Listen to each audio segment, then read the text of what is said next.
What is up, everybody? Welcome back to On the Glass Podcast. I am your host, Dakota LeBlanc, and this is episode number 4. And I imagine you can tell by the title and maybe even the thumbnail that this week I am doing top 10 shooting guards of all time. And plan is keep it kind of shorter this week. The top 10 list is kind of just a toss-up outside like the top 3 or 4, I guess. It's kind of just whoever you think goes, I guess. The shooting guards are not very deep in NBA history outside like the big names. But yeah, regardless, there's still some solid names here and guys I honestly forgot about. There's guys that were injury riddled and could never get on the right track. There's guys that are, in my eyes, maybe misunderstood or maybe forgotten in a way. But regardless, I'm back and I'm ready. I just want to let y'all know, super early in the morning. It's 8:30. I haven't slept yet. So, I know the past few episodes I've kind of gotten tongue-tied due to like my 3 a.m. recordings. I'm running off of a million cups of coffee right now, and I'm just hanging on for dear life. All right, so I'm probably gonna get a little tongue-tied, maybe a little yawns in there. I'm hanging in there. All right, I need quarantine to be done so I can get back to my normal schedule and everything. But regardless of all that, I'm glad you're here with me. I'm glad y'all tuned into this episode. And, let's just hop straight into it. So, number 10 on the list, I've got Ray Allen. 10-time All-Star, 2-time All-NBA. He was second team one time, third team one time. 2-time champion. He's first in three-pointers made with 2,923. And he's 24th all-time in points, sitting at 24,505 points. And Ray Allen, from what I've noticed when people talk about Ray Allen, he's mostly known from Miami and Boston, places he won rings. But I think the thing that people forget is how good he was in Milwaukee and Seattle. In Milwaukee and Seattle, he was averaging, mid to high 20 points per game scoring. For seasons, he was leading them to the playoffs, although he didn't have much success, which, I guess we kind of found out from Milwaukee and Seattle that he couldn't be the best player on that team, even though I wouldn't really say he was the guy on those teams, but he was one of the guys, rather than in Miami and Boston where he was kind of like that third or fourth guy. He was, like option number 1 or 2. Which, there's nothing wrong with being the third or fourth guy or, whatever the case may be. I think Ray Allen is kind of, I wouldn't say forgotten, but I think misunderstood on what he is and what he was in the league. He was a hell of a scorer. He was super athletic. Like, he was getting buckets, and he was a high... I can't find the word. He was just a very elaborate scorer. He could get buckets in all fashions. Whether some of you people don't know, but he was catching bodies out there. Ray was like that. But the main thing I just wanted to say here is he was just much more than a spot up shooter. In Boston and Miami, you kind of seen him kind of take that third or fourth spot on the scoring options, and he was kind of like that spot up guy for other guys to kick out to. Most notably when he hit that shot to help Miami force a Game 7, which is one of the most famous shots of all time. I would say that is an iconic ass shot.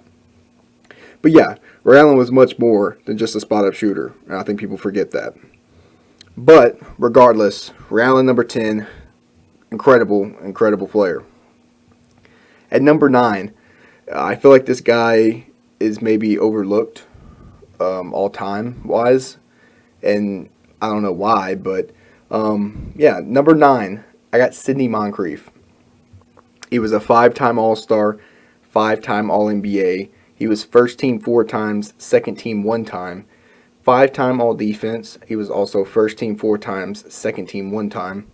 He's a 2-time DPOY, and he also is the first Defensive Player of the Year ever where he went back-to-back.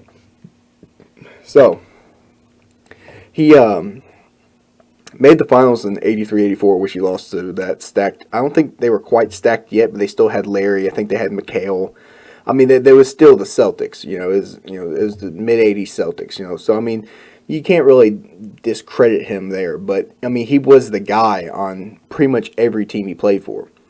And I think that's where people maybe forget about him in a sense, because I mean, he didn't have tremendous postseason success. I mean, he only made the finals once where he lost to the Celtics, and I don't think he made it out of the second or first round in other playoffs. But and I will be honest, I almost forgot about Moncrief. But after I did some more research and was looking through stuff, I stumbled upon him, and I did my research, and he was actually really, really incredible. He was actually second. No.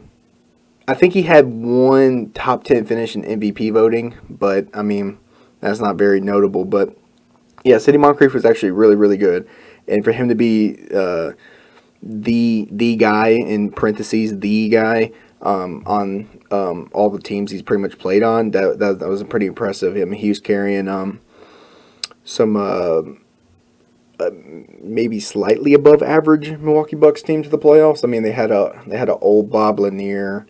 Most of the guys on those teams were like really young before they became into who they become, or at the back half of their career, like Bob Lanier. So shout out to Sidney Moncrief. Number 8, and man oh man, one of the true what ifs in NBA history. Number 8, I got Tracy McGrady. 7-time All-Star, 7-time All-NBA. He was first team 2 times, second team 3 times, third team 2 times. He was the 2000-2001 Most Improved Player. And like I said, this is one of those probably one of the biggest what ifs in NBA history, because I mean, T-Mac was kind of becoming into put this delicately, one of the best in the league. If not, he was going to be the best in the league. He could never stay healthy, though. His ankles, knees, back, whatever it was, you fucking name it, it was shot. His body was shit, unfortunately. But he was a dynamic scorer. I mean, he was putting up, 30 points a season, T-Mac was incredibly gifted. But I don't know if this was it probably was, because of the injuries, but he never made it out of the first round. Him and Yao never did it. He never did it in Orlando. But I mean, in his defense, like I said, his body was shit, and so was his running mate. I mean, they paired him up with Grant Hill in Orlando. Both of them injury prone as fuck. Yao, I mean, he started having problems, in the later half of his career. So I mean, I kind of feel bad. T-Mac, if he stayed healthy, we could be having a different conversation here. T-Mac was godly. But, it just sucks when you see guys like this, and Derrick Rose and other great guys who just couldn't stay healthy. It's frustrating to see, because they were clearly on to something. They were clearly on path to become, very, very, very great players in an all-time perspective. They were on track to do that, but injuries, man. Injuries fucking suck. But it's just part of the game. Part of the game. You just move on.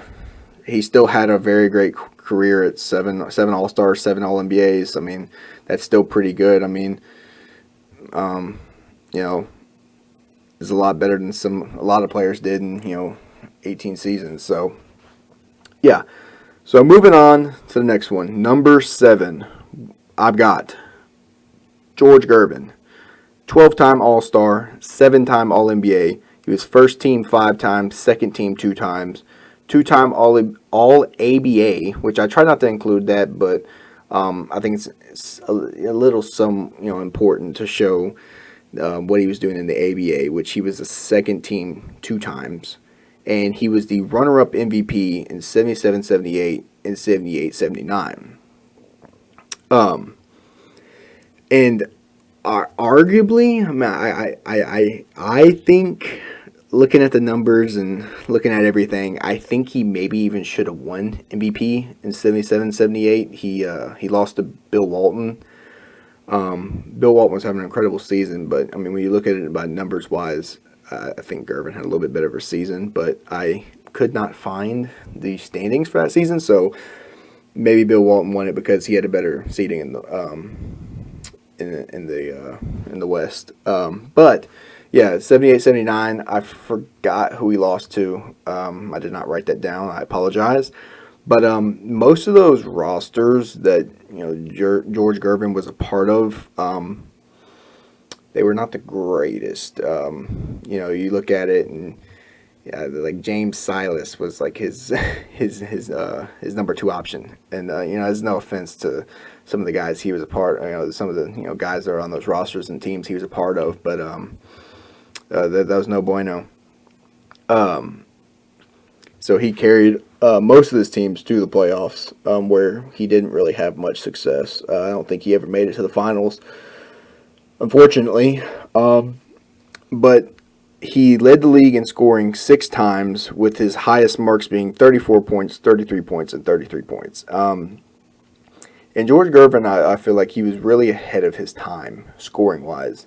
I mean, he's like leading up to, I would say, him coming into the league and starting to lead the league in scoring. I don't think we kind of seen anything like him and what he was doing. I mean, he was dominant, especially like I feel like at the guard position, because those late 70s they're still dominant bigs, and dominant bigs kind of still ran the NBA. So I think he was really before his time, scoring wise at least.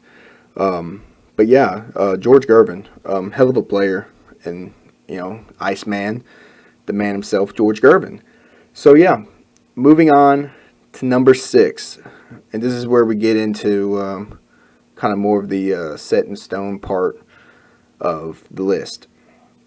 Number 6, I got Clyde Drexler, 10-time All-Star, 5-time All-NBA. He was first team 1 time, second team 2 times, third team 2 times, and he's a 1-time champ. He also finished 8th all-time in steals at 2,207, and 32nd in points at 22,195. And I feel like I have more gripes on Clyde than anything, because I mean, it's not like he had a terrible career, but I think he definitely could have had a better career. But he couldn't get it done as the best player on the team. You saw that in Portland. He made the finals, lost in 89-90 to the Bad Boy Pistons. And it wasn't even really like he had terrible rosters. I mean, they constructed some good teams up in Portland. I mean, obviously they made it to the finals out of the West. So I mean, it wasn't like they just weren't good or anything. And his only ring came with Hakeem and that nice ass Rockets roster with Kenny Smith, Robert Horry, Otis Thorpe, Vernon Maxwell. I mean, that Rockets roster was nice. Not to mention, I mean, you have a top 10 player all time, Hakeem, dominating. Fucking Hakeem, dude, he's fucking balling. So yeah, I feel like I have more gripes than anything against Clyde, because had he been able to get it done on the Portland roster, he might be a little bit higher, but he just never could. But yeah, I'm kind of moving really quick, because I mean, most of these guys, it's very, very simple stuff that I critique or want to talk about. Moving in to the top 5. At number 5, I got Allen Iverson, 11-time All-Star, 7-time All-NBA. He was first team 3 times, second team 3 times, third team 1 time, and he was the 2000-2001 MVP, 96-97 Rookie of the Year, and he also finished 25th all-time in points at 24,368. And here's my thing with Iverson. Iverson was really good, and don't get it twisted. I think all these guys are good, but I have to critique him in a little bit of way. That's the fun part, getting to critique a little bit. So Iverson just the lack of success hurts. Just couldn't get it done in the playoffs. He made it to the finals once, lost in 5 to the Lakers, but I mean, besides that, not much success in the postseason. Incredible regular season player. I mean, Allen Iverson, really I wouldn't say founder, but the icon of dribbling and fashion and everything for the late 90s, early 2000s NBA. Allen Iverson is incredible, and don't get it wrong. Don't try to twist my words here. Allen Iverson was great, but I think when it comes down to it, the lack of success in the playoffs hurts. But I mean, that would be my gripe on anybody that kind of had the career Allen Iverson had, but just didn't get it done in the playoffs. But at the end of the day, maybe those Sixers teams weren't the best, but I just don't see it, man. Incredible player, though. Love me some AI, but just couldn't get it done in the playoffs. So now we're getting into I think this is my definite top 4. I don't really think there's any changing it anytime soon. Unless, not anytime soon. This is my top 4 right now. So at number 4, I got James Harden. And I know that caught a lot of you off guard. Okay, I know it did. But y'all need to stop hating on my man James Harden, man. He's special. He is special. So, 8-time All-Star, 6-time All-NBA. He was first team 5 times, third team 1 time. He was the 2017-2018 MVP. He's the 2011-2012 Sixth Man of the Year. He's 40th in points at 20,723. And I put an asterisk next to that. That's through 11 seasons. And let me just put this in perspective really quick. So, Allen Iverson, Clyde Drexler, and Ray Allen are all ahead of him in points all time. He's closest to Clyde, where he's only 2,000 points off, and he'll probably get that next season. But Iverson and Clyde put up 22,000 and 24,000 points in 15 seasons. Ray Allen put up 24,000 points in 19 seasons. James Harden has almost 21,000 points in 11 seasons. That's incredible. And I was looking at his numbers, and he has really almost, very close, improved on his scoring numbers every year throughout his career. It's been a steady incline. I think there was one year where he averaged like 25.9, and the next season he averaged like 25.4. But I mean, besides that, that was the only real big drop off, or like the only like non-increase. Because I mean, last season he averaged 36, but I mean, like, come on now, come on, 36 is impressive. I mean, we didn't really expect you to top that, and he was averaging 34 this season. James Harden is incredibly gifted, and people hate him because he's bending the rules or whatever you want to fucking say. Just stop it. Just stop, okay? Just stop. James Harden is incredibly talented and gifted, and we need to enjoy guys like James Harden in the league because, the league's in great hands in the future-wise, but respect greatness when you see it. James Harden's one of the GOATs. Excuse me, backtrack that, rewind, not one of the GOATs, one of the greats. Sorry, like I said, it's early. I'm tired, getting tongue twisted. But anyways, let's get deeper dive into Harden. So you may be thinking, well, him and Iverson are pretty similar players, and I would agree with you on that. Pretty similar career outlooks, lack of postseason success and everything. But the reason why I ended up putting Harden in front of Iverson is because James Harden has had a little bit more success. Obviously he made the finals with that Thunder team where they lost to Miami, but he's also had success on his own in Houston. But it seemed like every year he was running into the Warriors, which the Warriors were, the Warriors. They're the Warriors. And but he also had 60 wins in the West multiple times, and it just kind of boiled down to that where he ended up having slightly more success than Iverson. But I wanted to take a deeper dive into the 2017-2018 season in particular, because that's where I kind of look at it as where, like, okay, well, Harden is at least being a little bit more successful in the West. I believe that year they won 60-something games.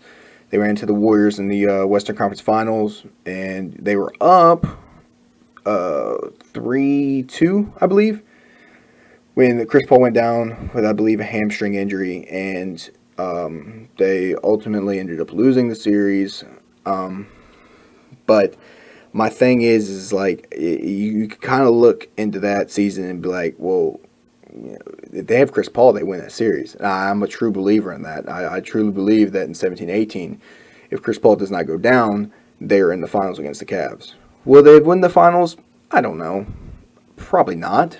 But, and you really can't make these type of claims because, it didn't happen.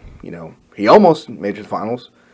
But, it's what ifs on, you can make a what if case for every title, every player, throughout history. There's always going to be a what if somewhere, and that's just the common theme when talking basketball is what if. Well, I mean, it's really, when you talk about sports in general, it's just what if this happened, what if that happened. But, yeah, I truly believe in 17-18 they make the finals if Chris Paul does not go down. But, yeah, so James Harden at 4, and I think that's pretty set in stone for me. I don't really see any arguments to who can be higher. I am willing to listen to arguments, believe me. I'm willing to listen. But with him just having slightly more success than Iverson, I have to give him the nod naturally. Now we're moving into the top 3, and this is ultra set in stone. This is not getting changed in a while unless James Harden has something to say about it by, winning rings or whatever the case may be. Number 3, I got Dwyane Wade. And if you checked out my top 25 video, all these guys made it, so you kind of know the order from here. But I mean, the order shouldn't be that hard to guess. I mean, these are pretty set in stone. So, number 3, like I said, Dwyane Wade, 13-time All-Star, 8-time All-NBA. He was first team 2 times, second team 3 times, third team 3 times.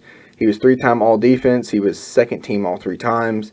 He was the 05-06 Finals MVP, and he's the 3-time champ. And I think my thing is like, when he took the back seat to Bron, I feel like people, how to put this gently, people kind of just assumed he was kind of always second fiddle no matter what, and I think people kind of forget that he was the best player on a championship team. He proved that he could be the best player on a championship team, but in order to be great and to win more rings, which is the ultimate goal of anybody in the league, and don't let them tell you otherwise, is ultimately to win a ring, he took the back seat. And of course, Braun and Bosch came in. He didn't take the ultimate back seat and go third scoring option, but he ended up moving back to that second option, and he let Braun run the show, and they ended up getting 2 more titles there. But it's like people, I don't know why. Maybe it's because he had those bad seasons in Chicago and Cleveland, where I think Chicago he still even had 1 All-Star, but he kind of, when LeBron ended up leaving, he wasn't the Wade that he was before Bron showed up, if you know what I'm saying. So I think people were kind of like, well, look at him, he can't do this. But I mean, I think he still made the playoffs with Bosch until Bosch ended up having to retire. So, yeah, I think people really kind of sleep on Dwyane Wade in a all-time scope, looking down on everything. But moving on to number 2, Kobe Bryant. R.I.P. my man. Miss you, Kobe. 18-time All-Star, 15-time All-NBA. He was first team 11 times, second team 2 times, third team 2 times. He was 12-time All-Defense, first team 9 times, second team 3 times. He was the 2007-2008 MVP and the 2-time Finals MVP and a 5-time champ. And there's no reason to need to explain here. If you kind of want to hear me kind of talk in a little bit more detail on Kobe Bryant, go watch my top 25 video. I kind of touch in a little bit more detail on why I have him where on the top 25 list, so you'll probably understand why I have him here. But I don't think there's an argument for him to be one. But if you are a Kobe stan, I'm more than willing to listen. Give me your explanations there. But yeah, like I said, if you want to go see that, go check it out. Should be somewhere on my channel. I don't know where at, but you'll see it. But yeah, and then moving on to number 1, of course, the man himself, Michael Jordan. 14-time All-Star, 11-time All-NBA, first team 10 times, second team 1 time, 9-time All-Defense. He was first team 9 times, all 9 times actually. He's the 84-85 Rookie of the Year, the 87-88 DPOY. He was six-time MVP, 6-time Finals MVP, and 6-time champ. And there's no need to explain this one either. Michael Jordan, the GOAT, or in some cases, one of the GOATs. It's Mike. And I think, let's put this, because I want to talk about the Jordan doc for a little bit. The Jordan doc has been really interesting, and I've really enjoyed it. But we just watched episodes 7 and 8, and I thoroughly enjoyed those episodes because I feel like it really kind of touched on how competitive MJ was. I mean, of course, we all know MJ was ultra competitive and didn't want to lose. But I remember right before the documentary came out, MJ said that he didn't want the documentary released because he was afraid how people would look at him. They feel like the documentary is shining a bad light on him, make him look like an asshole. Well, sorry, Mike, to tell you, we already knew you were an asshole. But there's nothing wrong with that. There's nothing wrong with that. But I remember there was a specific scene. I believe it was episode 7, right there at the end, where he was talking about his teammates. And I think it had just gotten done where he was fucking calling people all types of names, fat-headed motherfucker and all types of shit. He just got done talking about it, and he's starting to get a little teary-eyed, and he was saying, I had never asked them to do something that I wasn't doing, and I wanted to play a certain way because I wanted to win, and if you didn't want to play like that, that's fine. And seeing him getting teary-eyed right there is like that kind of stood out to me from a competitor standpoint. He wasn't asking much because, like he said, he would never ask you to do something that he wasn't doing. And I don't know. I just really liked that scene. Probably one of my favorite scenes from the movie right there is when he got emotional talking about that.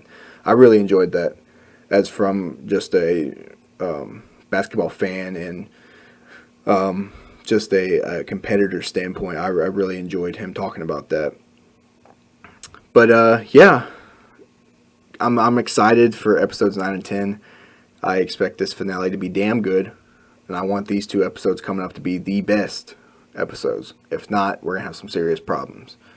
But yeah, Jordan doc and all has been great. I've really enjoyed it, and it's given me something to do on Sunday nights.